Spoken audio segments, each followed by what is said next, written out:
Bismillahirrahmanirrahim. Assalamualaikum warahmatullahi wabarakatuh. Alhamdulillahirabbil alamin wa bihi nasta'in wa ala umuri dunya waddin. Wassalatu wassalamu ala asyrafil anbiya'i wal mursalin wa ala alihi wa sahbihi ajmain, amma ba'd.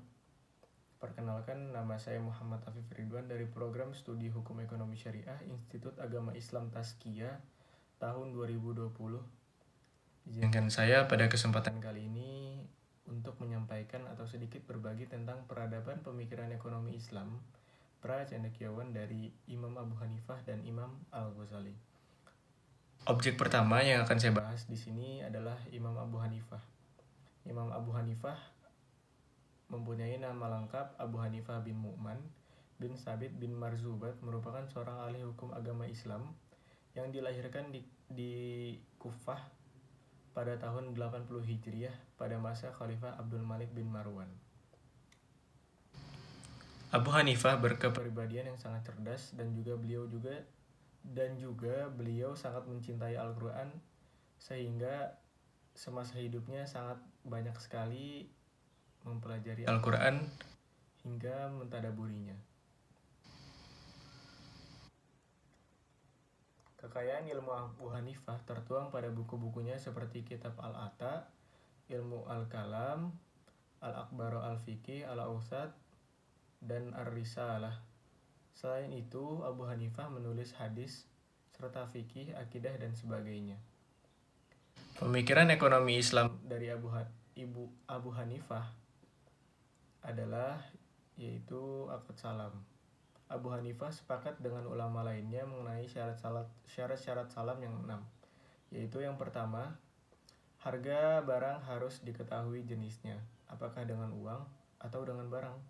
Dan yang kedua, harus diketahui harga pastinya. Dan yang ketiga, menyerahkan harga sebagai modal pedagang harus dilakukan di majelis akad atau ketika akad. Dan yang keempat, barang dagangan harus ada di tangan pedagang. Dan yang kelima, barang dagangan bisa diestimasi nilainya bisa dari ukuran, panjang, berat, ataupun sifatnya. Dan yang keenam, penentuan waktu penyerahan barang. Imam Abu Hanifah mensyaratkan hal-hal tersebut dengan tujuan melindungi para pelaku ekonomi dari kerugian akad salam.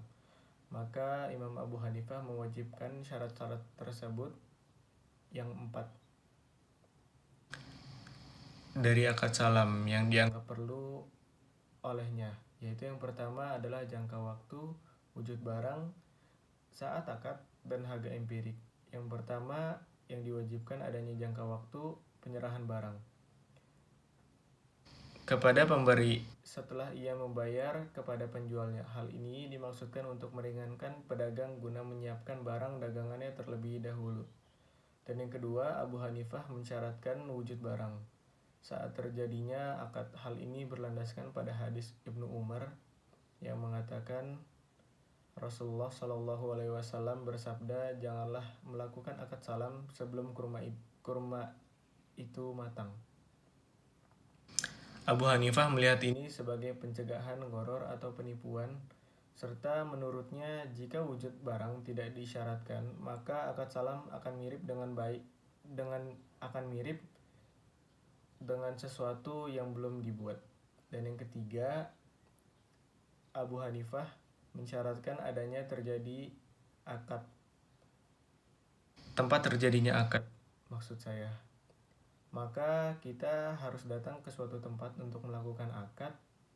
Abu Hanifah mensyaratkan hal ini karena menurutnya tempat penyerahan barang sama pentingnya dengan jangka waktu. Dan yang keempat adalah harga empirik. Harga empirik adalah harga barang yang dapat ditentukan berdasarkan berat, panjang, jumlah, ataupun sifat. Objek kedua yang akan saya bahas pada kesempatan kali ini adalah Imam Al-Ghazali. Imam Al-Ghazali mempunyai nama lengkap Hujjatul Islam Abu Hamid Muhammad bin Muhammad Al-Tusi Al-Ghazali. Beliau lahir di Tus, di sebuah kota kecil di Khurasan, Iran pada tahun 450 Hijriah atau 1058 Masehi. Sejak muda, Al-Ghazali sangat antusias terhadap ilmu, terlebih ilmu pengetahuan duniawi maupun akhirat. sehingga tidak mengherankan jika ia sangat ahli dalam bidang tasawuf, filsafat, logika, matematika, dan lain-lainnya. Perjalanan intelektualnya diawali di kota Tus. Di sana ia belajar bahasa Arab dan fikih. Kemudian belajar usul fikih di kota Jurjan. Berikutnya berguru kepada Al-Haramain Abu Al-Mali Al-Juwaini. Setelah itu ia berkunjung ke kota Baghdad dan menjadi guru di sana di Madrasah Nizamiyah. Berikutnya ia menuju Suriah selama 2 tahun, kemudian pindah ke Palestina untuk merenung dan membaca.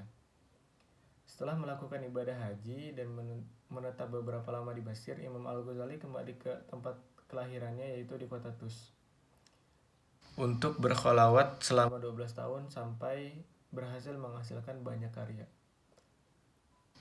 Ia dipanggil kembali untuk mengajar di Madrasah Nizamiyah di kota Tus hingga akhir hayatnya.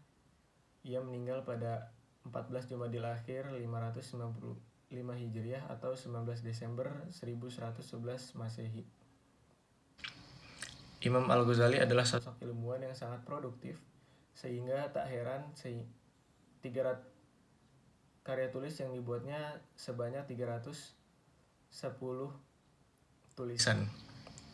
Karya tulis tersebut meliputi berbagai disiplin ilmu, namun demikian yang ada saat ini di masa kita hanya ada 84 karya tersebar luas dan karya-karyanya telah banyak diterjemahkan ke berbagai bahasa. Di antaranya karya-karya Imam Al-Ghazali adalah Ihya Ulumuddin, Tahful Al-Falasifah, Minhaj Al-Abidin, serta Al-Wajiz. Pemikiran ekonomi Al-Ghazali didasarkan pada pendekatan tasawuf, karena pada masa itu orang-orang kaya sangat berkuasa sehingga sangat sulit menerima pendekatan fikih dan filosofis. Pemikiran ekonomi Al-Ghazali memiliki kekhasan tersendiri dibandingkan pemikiran yang lain. Dalam ekonomi besar, Imam Al-Ghazali memfokuskan perhatiannya pada perlakuan individu. Yang dibahas menurut perspektif Al-Quran, fatwa-fatwa, sunnah, sahabat dan tabiat sebelumnya yang telah menetapkan. Menurut Imam Al-Ghazali, kegiatan ekonomi merupakan kebajikan yang dianjurkan oleh Islam. Imam Al-Ghazali membagi manusia menjadi 3 golongan, yaitu golongan yang pertama adalah golongan orang yang mementingkan duniawi, maka orang ini akan celaka. Dan yang kedua, golongan orang yang mementingkan tujuan akhirat daripada tujuan dunia, maka golongan ini akan beruntung. Dan yang ketiga, sejalurnya atau golongan orang yang kegiatan duniawinya sejalan dengan tujuan akhiratnya. Mengenai perkembangan ekonomi, Al-Ghazali atau Imam Al-Ghazali memandangnya sebagai bagian dari tugas-tugas kewajiban sosial atau termasuk fardu kifayah. Jika tidak terpenuhi, kehidupan sosial akan runtuh dan kemanusiaan akan binasa. Ia pun menegaskan bahwa aktivitas ekonomi harus dilakukan secara kemanusiaan, harus dilakukan secara efisien, karena ini merupakan bagian tugas dari agama seseorang. Ada 3 alasan mengapa seseorang harus melakukan aktivitas ekonomi. Yang pertama adalah untuk mencukupi kehidupan manusia, dan yang kedua untuk mensejahterakan keluarga, dan yang ketiga untuk membantu orang lain yang membutuhkan. Imam Al-Ghazali telah mengidentifikasikan semua masalah, baik merupakan manfaat atau kerusakan, dalam meningkatkan kesejahteraan sosial. Menurut Imam Al-Ghazali, kesejahteraan dari suatu masyarakat tergantung pada pencarian dan pemeliharaan. Ada 5 tujuan dasar dari dalam mencari kesejahteraan, yaitu yang pertama ada ad-din, dan yang kedua nafs, yang ketiga nasab, dan yang keempat adalah mal, dan yang kelima adalah akal.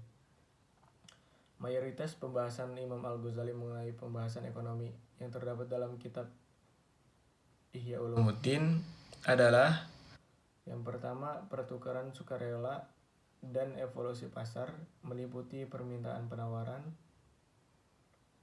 harga, laba, serta etika perilaku dasar. Dan yang kedua, produksi barang. Dan yang ketiga, barter dan evolusi barang.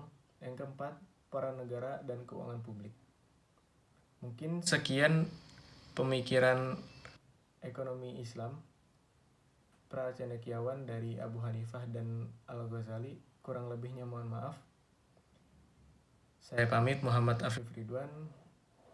Assalamualaikum warahmatullahi wabarakatuh.